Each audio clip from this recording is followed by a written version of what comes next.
Assalamualaikum warahmatullahi wabarakatuh. Terima kasih atas waktu dan kesempatan di sesi ini untuk saya memaparkan disertasi saya yang berjudul Eksistensi Siklus Anggaran Politik di Tingkat Negara dan Lokal. Sebelumnya saya mengucapkan terima kasih kepada tim promotor, Bapak Prof. Triwidodo, Bapak Ardianto Fitradi, dan Ibu Evi Nur Afifah. Pada eh, pembahasan ini eh, mencakup tiga lingkup, yaitu eh, gambaran umum, kemudian eh, bab kedua yaitu mencakup tentang ekstensi siklus anggaran politik di tingkat negara, dan bab tiga eh, membaca fenomena siklus anggaran politik di tingkat lokal, yaitu di negara Indonesia. Untuk gambaran umum, dalam hal ini saya mengamati beberapa hal, yaitu bahwa kajian ini melihat adanya interkoneksi dari aspek ekonomi dan politik dalam konteks siklus anggaran politik di negara berkembang dan juga di tingkat regional Indonesia. Masih menjadi perdebatan hangat dari aspek ekonomi dan politik, bahwa berbagai literatur terkait dengan interkoneksi ini seringkali menjadi perdebatan. Aktivitas elektoral di beberapa negara disinyalir dapat mendistorsi kebijakan ekonomi setiap negara, terutama kebijakan fiskal.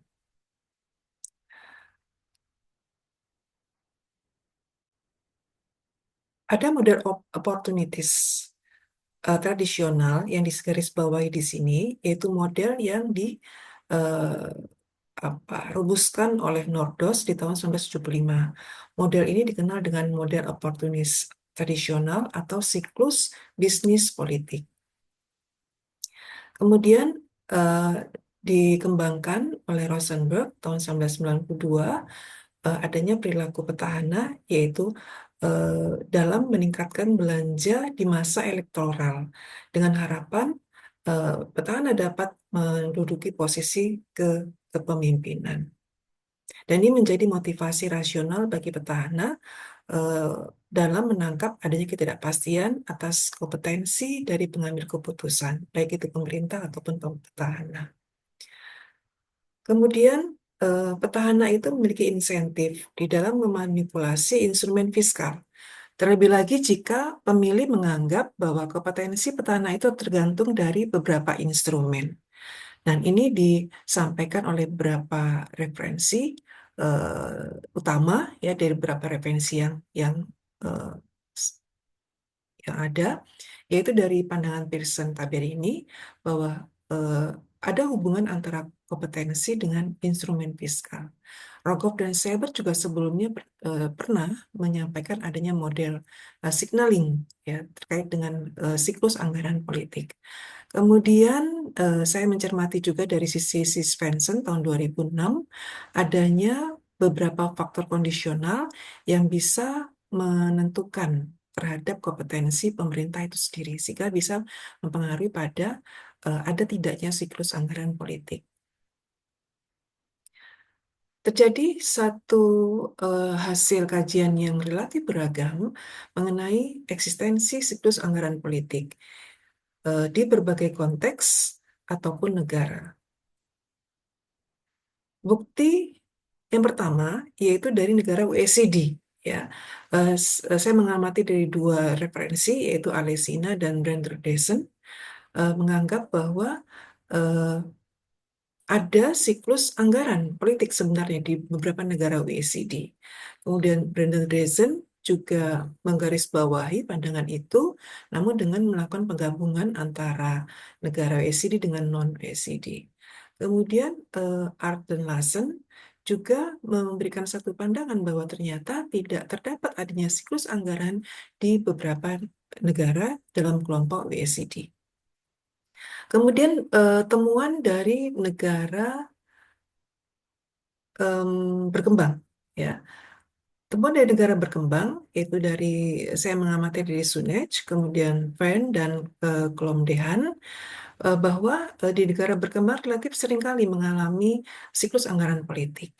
Dan ini dipertegas oleh Verne bahwa eh, siklus anggaran politik itu tidak hanya mengarah pada aspek indikator fiskal belanja, namun juga mengarah pada komponen dari belanja itu sendiri. Kemudian Klom dan Dehan justru berpendapat bahwa eh, tidak menemukan adanya keberadaan siklus tersebut dengan menunjukkan adanya beberapa kompleksitas pada fenomena tersebut. Eh, Pada penelitian ini, fokus untuk sampel negara middle income countries dengan karakteristik bahwa eh, negara ini relatif memiliki posisi fiskal yang begitu lemah. Selain itu juga memiliki eh, peningkatan angka belanja dari waktu ke waktu, terutama pada saat eh, mengalami apa, akan melakukan eh, elektoral atau kontestasi pada pemilihan presiden. Kemudian ada satu pendapatan yang tidak mapan diperoleh oleh pemerintah eh, dari berbagai sumber. Nah, sehingga ketiga karakter inilah yang menjadi satu pemikiran apakah memungkinkan jika kondisi ini akan semakin memperburuk pada eh, kondisi fiskal negara MIC, terutama pada saat negara-negara itu mengalami eh, election. Dampak dari kondisi fiskal tersebut adalah bahwa tentu akan menimbulkan semakin berat pada aspek fiskal yang berdampak pada kontinuitas fiskal di masing-masing negara. Nah, berdasarkan dari beberapa negara pengamatan, negara yang diamati, MIC, bahwa relatif defisit anggaran di masa sebelum election itu relatif lebih tinggi sebesar 3,7% dibandingkan dengan pada saat election. Kemudian sesudah election juga relatif lebih tinggi dibandingkan pada saat election, yaitu 3,25%. Kemudian dari indikator berikutnya, yaitu indikator pengeluaran, sebelum election, besarnya pengeluaran pemerintah relatif lebih tinggi, 27,40% dibandingkan dengan saat election, yaitu sebesar 26,36%. Bagaimana dengan dari pola pendapatan pemerintah pada saat election? Sebelum election, kondisi total pendapatan yang diperoleh pemerintah adalah 24,1%. Ini relatif lebih tinggi dibandingkan pada saat election ataupun sesudah election. Dan tentunya ini menjadi satu pemikiran bahwa dimungkinkan akan terjadi defisit yang semakin meningkat di masa-masa election.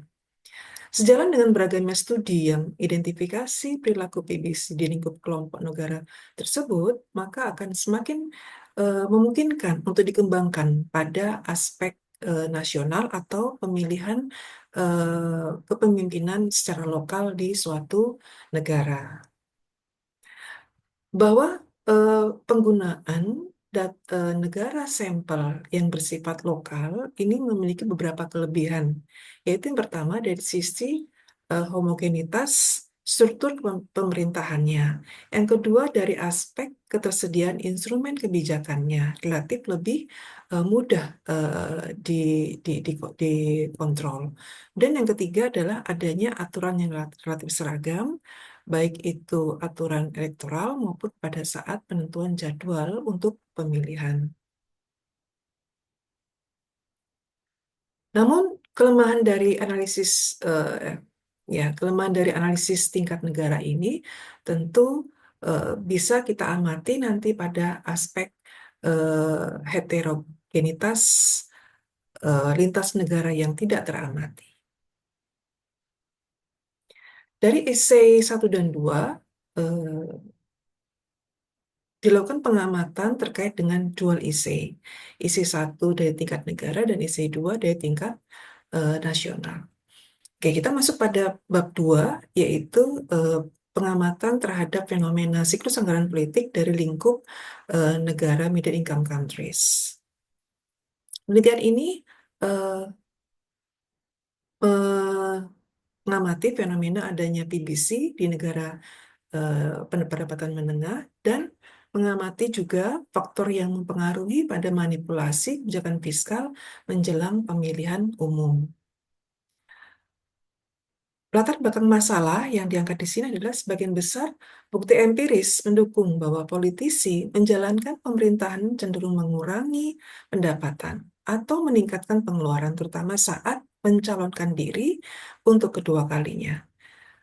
Siklus anggaran biasanya muncul pada periode awal sistem transaksi pemilihan umum demokratis dan mayoritas dialami oleh negara berkembang dibandingkan dengan beberapa negara maju.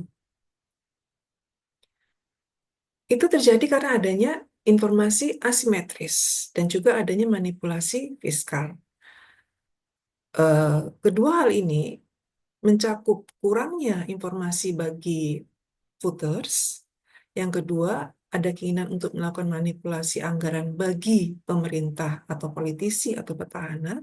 Dan yang ketiga adalah adanya keinginan untuk menambah daya tarik bagi pemilih pada saat akan ada pemilihan re-election di periode berikutnya. Dalam hal ini, seringkali strategi petahana dalam soal anggaran adalah untuk meningkatkan belanja modal dan juga sisi lain adalah melakukan ekspansi pada aspek kesejahteraan sosial.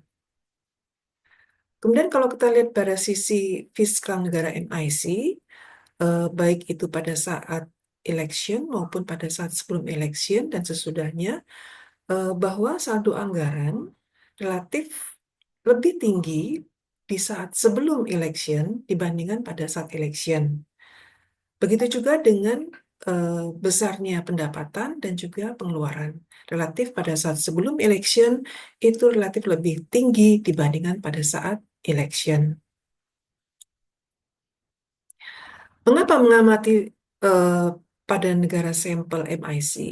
Ada beberapa acuan yang digarisbawahi di sini bahwa mayoritas negara yang dikategorikan sebagai MIC itu adalah negara yang memiliki 70% populasi dunia. Kemudian negara ini, kelompok negara ini mewakili 62% penduduk miskin dunia. Dan kemudian sepertiga dari PDB dunia adalah eh, eh, sepertiga dari PDB dunia ini ada pada PDB negara-negara yang masuk pada kelompok MIC. Dan tentunya ini mempengaruhi pada aspek fiskal secara keseluruhan, secara global. Rumusan masalah yang eh, bisa saya sampaikan di sini adalah bahwa kebijakan fiskal itu berperan penting di dalam mendorong pertumbuhan ekonomi. Sisi lain, anggaran pemerintah harus dialokasikan secara efektif, efisien dalam meningkatkan kesejahteraan masyarakat, bukan untuk kepentingan kelompok oportunis. Dengan demikian, pertanyaan utama yang akan disampaikan di sini adalah apakah negara dalam kelompok middle income countries mengalami political budget cycles terkait dengan pemilihan umum, eksekutif. Kemudian, apakah faktor penentu apa saja yang dapat mempengaruhi besarnya dampak siklus anggaran politik di middle income countries? Landasan teori yang digunakan, ini saya menggarisbawahi dari pandangan model si Svensson. Model ini pada garis besarnya memfokuskan pada tiga hal, yaitu adanya egorance dari politisi untuk mendapatkan keuntungan pribadi, kemudian yang kedua adanya informed voters, dan juga uninformed voters yang bisa berimpact pada ketidakpastian dalam pengambilan keputusan bagi voters. Kemudian adanya asimetrik informasi, kesenjangan informasi yang dimiliki antara pemerintah petahana dan calon pemilih atau voters.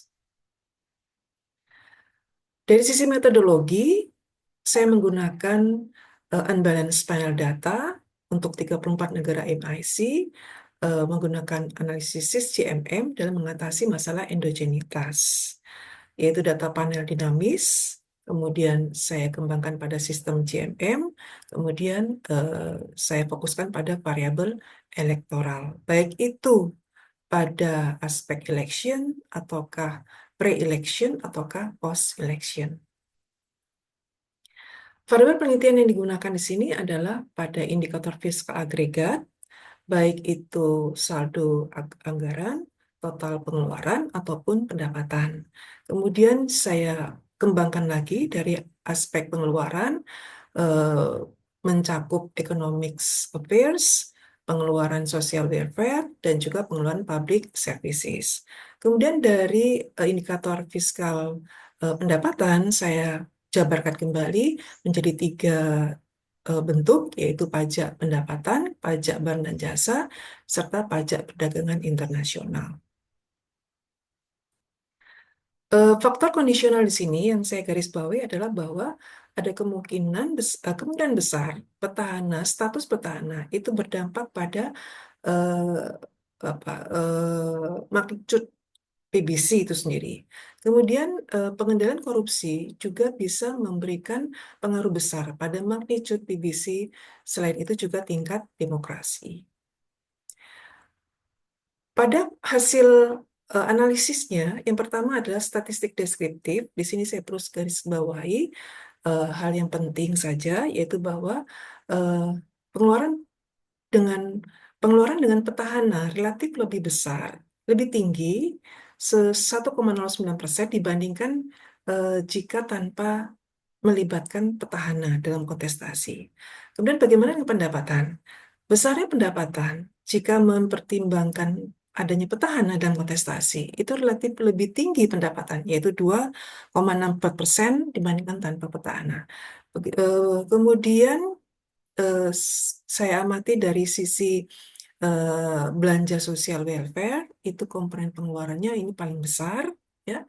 Kemudian dari komponen belanja yang lain, kemudian komponen pajak good service, ya, pajak barang dan jasa ini memiliki persentase yang paling tinggi dibandingkan dengan jenis pajak yang lain. Selanjutnya pada estimasi, eh, hasil estimasi dari data panel, saya merangkum menjadi tiga hal penting, yaitu bahwa dari aspek total pengeluaran, election itu memiliki pengaruh positif signifikan. Begitu juga dengan pre-election. Bisa berdampak meningkatkan 0,1% terhadap total pengeluaran. Kemudian bagaimana dengan variable fiskal pendapatan? Bahwa election itu bisa berdampak positif pada pendapatan sebesar 0,8%, dan ini bisa membantu membiayai besarnya pengeluaran yang terjadi pada saat terjadi election. Kemudian pada indikator fiskal defisit anggaran, hasil estimasi menunjukkan bahwa tidak ada pengaruh signifikan antara election, pre-election, atau post-election terhadap saldo anggaran. Artinya bahwa saldo anggaran tidak berubah, gitu, walaupun terjadi berlangsung adanya election di periode itu. Di sisi lain, kalau kita cermati dari hasil estimasi terhadap komponen belanja, eh, adalah bahwa komponen belanja economic affairs ini justru lebih kuat pengaruhnya, ya, lebih berdampak begitu akibat adanya election, pre-election dan juga post-election. Selain economic affairs, belanja social welfare ini juga memiliki dampak yang cukup besar akibat adanya election, yaitu meningkat sebesar 0,36%. Belanja social welfare ini mencakup belanja kesehatan, pendidikan, dan jaminan sosial untuk menarik minat pemilih yang berpenghasilan rendah. Kemudian dari sisi pendapatan, komponen pendapatan, eh, maka pajak langsung ini memiliki respon yang lebih kuat terhadap adanya siklus pemilu dibandingkan dengan jenis pajak yang lain atau pajak tidak langsung yang lain. Ya, terlihat di sini bahwa untuk pajak pendapatan, kita anggap ini sebagai pajak langsung, itu memiliki eh, dampak yang kuat akibat adanya election, terutama sebelum election ataukah sesudah election. Kemudian diikuti oleh pajak tidak langsung, barang dan jasa. Ini juga eh, berpengaruh, ya, memiliki dampak akibat adanya election, yaitu pada masa sebelum election. Namun pajak perdagangan ini tidak menunjukkan dampaknya, tidak mengalami perubahan akibat adanya election. Bagaimana dengan faktor kondisional? Yaitu dari faktor kondisional pengendalian korupsi, bahwa faktor kondisional ini ternyata memiliki efek negatif terhadap magnitude BBC. Artinya bahwa semakin kuat aspek pengendalian korupsi satu negara, maka akan semakin bisa eh, melemahkan adanya eh, magnitude dari eh, BBC itu sendiri. Ya. Kemudian dari faktor kondisional yang kedua, yaitu demokrasi, ini juga dapat memperlemah adanya efek dari PBC. Artinya bahwa jika semakin tinggi tingkat demokrasi suatu negara, maka akan memungkinkan mengurangi perilaku oportunistik dari pelaku politiknya. Uji robustness saya lakukan melalui dua tahap, yaitu yang pertama dengan menggunakan alternatif variable control. Kemudian saya coba juga menggunakan dummy variable election biner, yang sebelumnya tidak saya pakai biner, tapi menggunakan satu rasio yang disampaikan oleh Franceser. Ya, demikian untuk pembahasan bab 2. Kemudian bab 3 pada konteks lokal, yaitu siklus anggaran politik lokal di Indonesia. Analisis komprehensif ini menangkap fenomena siklus anggaran politik pada pemerintahan provinsi di Indonesia pada periode 2010 sampai 2019. Fokus pada perilaku manipulasi anggaran menjelang pemilihan kepala daerah, gubernur, dan dampaknya terhadap peluang terpilih kembali petahana gubernur di periode kedua.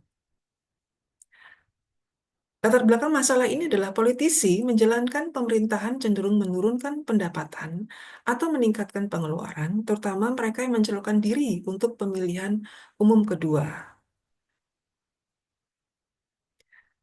Ada tiga hal yang menjadi eh, fokus pada analisa ini adalah ada keterbatasan informasi, mengambil dari pandangan Rogoff, dan juga adanya manipulasi strategis, yaitu adanya peluang bagi pemerintah untuk memaksimalkan pengaruhnya dalam eh, kebijakan fiskal, terutama sebelum pemilu. Adanya peluang keuntungan bahwa semakin gagal para calon pemilih dalam menilai antara kompetensi ataukah manipulasi selama proses pemilih ini, maka akan semakin besar peluang bagi petahana untuk mendapatkan keuntungan, terutama bagi para pejabat politisi atau petahana itu sendiri. Kalau kita cermati dari literatur review beberapa kajian, saya mencermati eh, dari Gali Rossi, Klein dan Sakurai, ya, saya kira ini cukup mewakili dari beberapa referensi yang lain, menemukan bahwa pengeluaran pemerintah seringkali meningkat sebelum berlangsungnya pemilihan umum, terutama pada kandidat petahana yang mencalonkan diri untuk kedua kalinya. Pada konteks Indonesia, Indonesia diperkirakan anggaran yang meningkat karena pemimpin daerah yang mencalonkan diri kembali untuk pemilihan kepala daerah. Perilaku siklus anggaran politik ini terjadi selama pemilihan langsung dan terkait dengan bantuan sosial dan sumbangan. Ini adalah eh, riset dari Sarir et al. Tahun 2012, ya, mengamati bahwa dengan adanya pemilihan langsung ini justru memberikan satu eh, hasil, satu fenomena BBC yang lebih kuat dibandingkan jika pemilihan tidak langsung.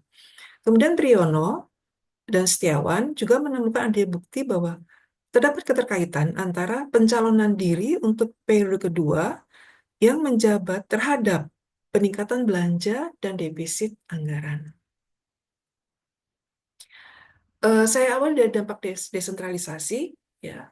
Eh, kita paham betul bahwa dengan adanya desentralisasi ini, maka akan ada satu otonomi bagi pihak pemerintah daerah untuk menjalankan kepemerintahannya, baik dari sifat apa namanya, dari lingkup ekonomi, dari lingkup politik, ya, atau dari tatanan yang lain. Ya.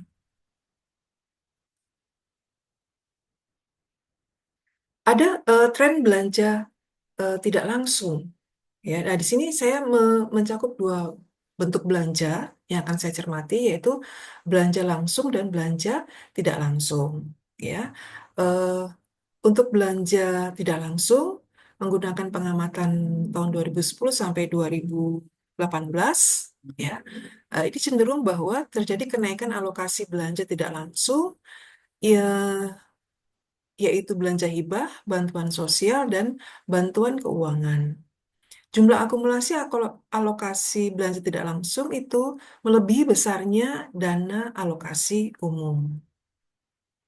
Secara empiris, dari tingkat provinsi, rata-rata belanja sebelum pilkada itu adalah sebesar 5,814 triliun. Sedangkan pada saat pilkada, itu rata-rata belanja sebesar 5,562 triliun.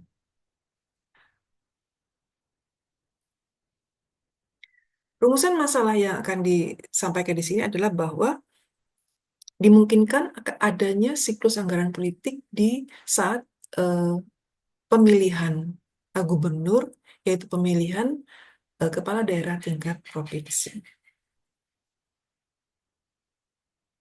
Landasan teori yang saya gunakan adalah model Rogoff, ya, dan juga Rogoff-Seibert yang menggarisbawahi adanya fenomena oportunis bagi pemimpin atau petahana, eh, sehingga akan berdampak pada siklus anggaran politik.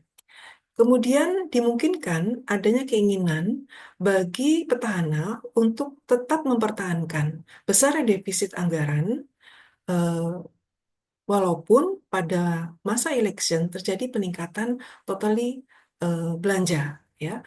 Nah, di sini disinyalir bahwa petahana mungkin sekali akan melakukan perubahan pada eh, bentuk belanja itu sendiri, jadi perubahan dari komposisi belanja itu sendiri, dan itu tidak akan berdampak pada total pengeluaran, sehingga tidak akan berdampak pada eh, kenaikan defisit anggaran. Pada model targeted spending di sini menggunakan dua pandangan, dua fokus, yaitu adanya informasi yang asimetris dan juga adanya aspek manipulasi kebijakan. Kemudian dari klasifikasi belanja daerah mencakup dua hal, tadi sudah saya sampaikan di awal, yaitu belanja langsung dan tidak langsung. Belanja langsung di sini mencermati besarnya belanja pegawai dan berikutnya belanja barang jasa dan barang modal. Sedangkan belanja tidak langsung mencakup belanja pegawai dan belanja hibah, belanja bantuan sosial, dan belanja bantuan keuangan. Aspek metodologinya adalah yang pertama, saya menggunakan data panel dinamis, kemudian melakukan satu pengujian terkait dengan pengujian instrumen dari sisi Hansen dan juga pengujian autokorelasi dari uh, Arlano Bond. Kemudian berikutnya adalah menggunakan model logit untuk melakukan analisa terhadap probabilitas petahana itu terpilih kembali. Hasil analisisnya adalah bahwa 1,6%. Oke, hasil estimasi menunjukkan bahwa terdapat beberapa jenis belanja yang mengalami perubahan secara signifikan, baik di saat pilkada ataupun sesudahnya, ya. Yaitu bahwa kenaikan belanja barang dan jasa itu mengalami kenaikan 1,6%, ya, pada periode pilkada, yaitu periode pertama. Kemudian untuk kenaikan belanja tidak langsung juga mengalami kenaikan sebesar 2,6%. Kemudian belanja hibah juga mengalami kenaikan sebesar 9,2%. Ini adalah hasil estimasi dari beberapa bentuk belanja yang mengalami perubahan, dalam ini mengalami kenaikan akibat adanya elektoral. Bagaimana dengan eh, faktor kondisional? Ya, kalau kita melihat dari aspek lokal, lokal elektoral. Eh, Faktor kondisional di sini yang pertama adalah dari status petahana, ya, bahwa pada kontestasi itu jika melibatkan petahana dalam pemilihan, maka belanja pegawai itu mengalami peningkatan ketika petahana mencalonkan diri. Kemudian belanja hibah juga mengalami peningkatan untuk menarik dukungan bagi pemilihnya. Kemudian begitu juga dengan bantuan keuangan. Ya, bantuan ini mengalami peningkatan untuk mempengaruhi preferensi pemilih.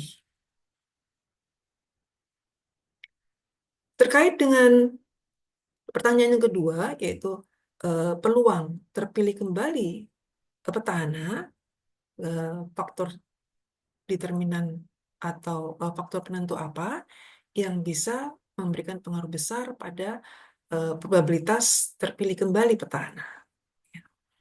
Dengan menggunakan model logit, ya, menunjukkan bahwa pengaruh komponen pengeluaran terhadap probabilitas terpilih kembali petahana itu relatif berbeda antar komponen. Ya. Yang pertama untuk komponen belanja. Ya.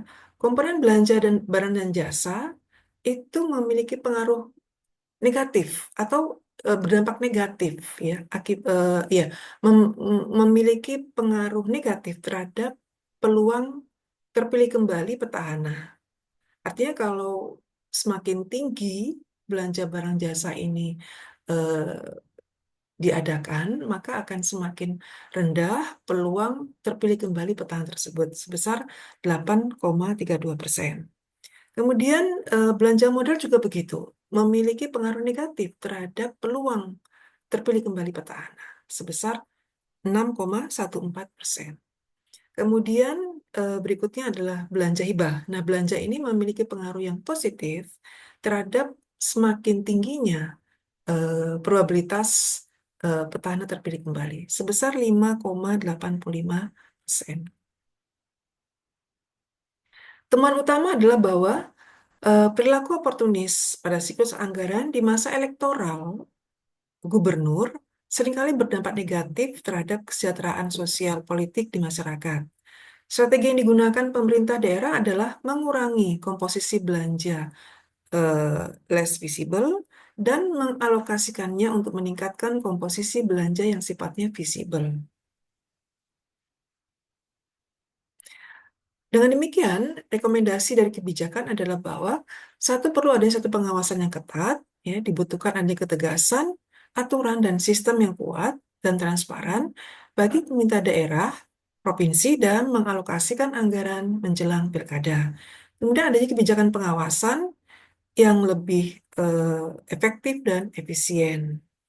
Kemudian adanya kesinambungan fiskal untuk perlu diperhatikan eh, agar terjaga stabilitas keuangan daerah jangka panjang. Demikian disertasi saya. Eh, Assalamualaikum warahmatullahi wabarakatuh.